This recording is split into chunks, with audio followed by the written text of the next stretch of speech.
नमस्कार। कभी सोचा है कि कैसे काली मिर्च और लौंग जैसे आम से मसाले एक पूरे उपमहाद्वीप की तकदीर बदल सकते हैं? आज हम उसी अविश्वसनीय सफर पर चलेंगे। एक ऐसी कहानी जो मसालों की खुशबू से शुरू हुई और सत्ता की जंग पर खत्म हुई, और जिसने भारत का नक्शा हमेशा हमेशा के लिए बदल दिया। तो सवाल यही उठता है कि आखिर ये हुआ कैसे?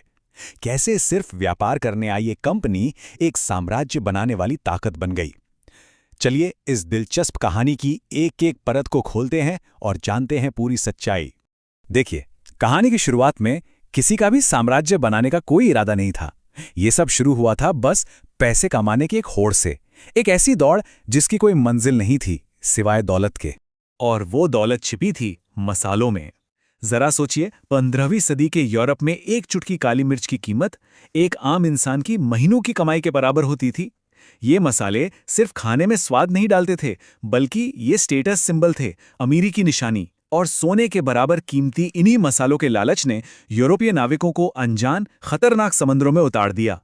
इस दौड़ में सबसे पहले मैदान में उतरे पुर्तगाली। 1498 में वास्को डी गामा जब भारत के तट पर पहुंचा तो उसने इतिहास का रुख ही मोड़ दिया। लेकिन वो सिर्फ व्यापारी बनकर नहीं रुके। बहुत जल्द उन्होंने तलवार की ताकत दिखाई और 1510 में गोवा पर कब्जा कर लिया। ये एक साफ संदेश था। वो यहां सिर्फ व्यापार करने नहीं बल्कि राज करने के इरादे से आए थे, और अल्फोंसो डी अल्बुकर्क ने इसी इरादे को हकीकत में बदला।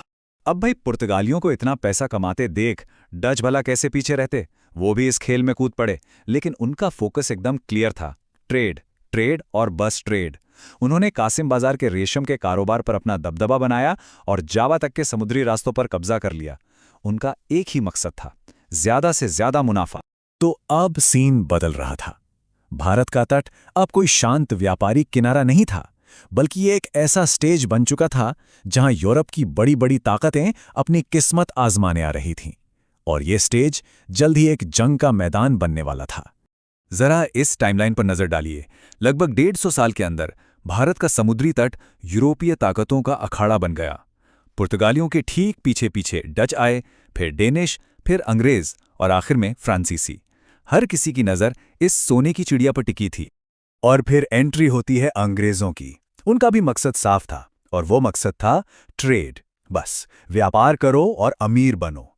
उस वक्त किसी ने सपने में भी नहीं सोचा होगा कि यही व्यापारी एक दिन पूरे हिंदुस्तान पर हुकूमत करेंगे। महारानी एलिजाबेथ से एक स्पेशल परमिशन लेकर English east India company Bharat पहुंची। उन्होंने सूरत में अपनी पहली फैक्ट्री यानी कि एक व्यापारिक अड्डा बनाया और कलकत्ता में फोर्ट विलियम जैसा किला भी खड़ा कर दिया। शुरुआत में तो ये सिर्फ उनके गोदाम और दफ्तर हुआ करते थे, जहां वो अपना कीमती सामान महफूज रखते थे। लेकिन जब मैदान में इतने सारे खिलाड़ी हों और दांव पर इतनी बड़ी दौलत लगी हो, तो सिर्फ व्यापार नहीं होता, जंग होती है। और यही वो मोड़ था जब व्यापार की ये रेस एक खूनी संघर्ष में बदल गई। और भारत की जमीन पर असली टक्कर हुई दो पुराने दुश्मनों में, अंग्रेज और फ्रांसीसी। उनकी दुश्मनी तो सदियों पुरानी थी, बस अब जंग का मैदान नया था, और वो मैदान था भारत। ये दुश्मनी खुलकर सामने आई दक्षिण भारत में लड़े गए कर्नाटक युद्धों में। पहले युद्ध के बाद तो जैसे तैसे समझौता हो गया, पर यह शांति तो तूफान से पहले की खामोशी थी। दूसरे और तीसरे युद्ध ने ये एकदम साफ कर दिया कि भारत में इन दोनों में से कोई एक ही रह सकता है। दो तलवारें एक म्यान में नहीं रह सकती थीं। और इसी लड़ाई के बीच एक शख्स ने पूरा गेम ही पलट दिया, फ्रांसीसी गवर्नर डुप्ले।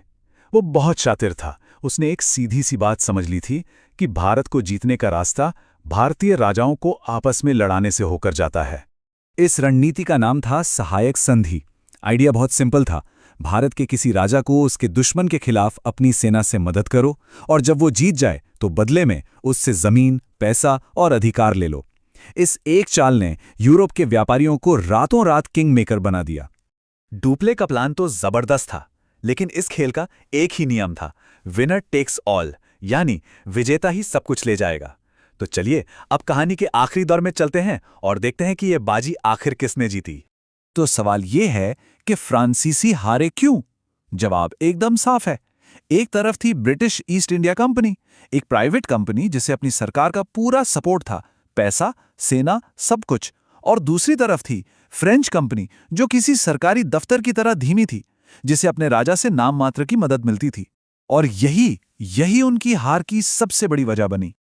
और इसी एक बड़े फर्क ने आखिरी और निर्णायक लड़ाई की जमीन तैयार कर दी।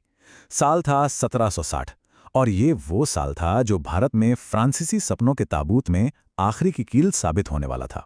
1760 ये वो साल था जिसने भारत में ताकत के तराजू को हमेशा के लिए एक तरफ झुका दिया। वांडीवॉश की लड़ाई में अंग्रेजों ने फ्रांसीसियों को बुरी तरह हराया। इस एक हार ने फ्रांसीसियों के सारे सपनों को चकनाचूर कर दिया। अब मैदान में अंग्रेजों को चुनौती देने वाला कोई यूरोपीय खिलाड़ी नहीं बचा था। लेकिन कहानी में एक ट्विस्ट है।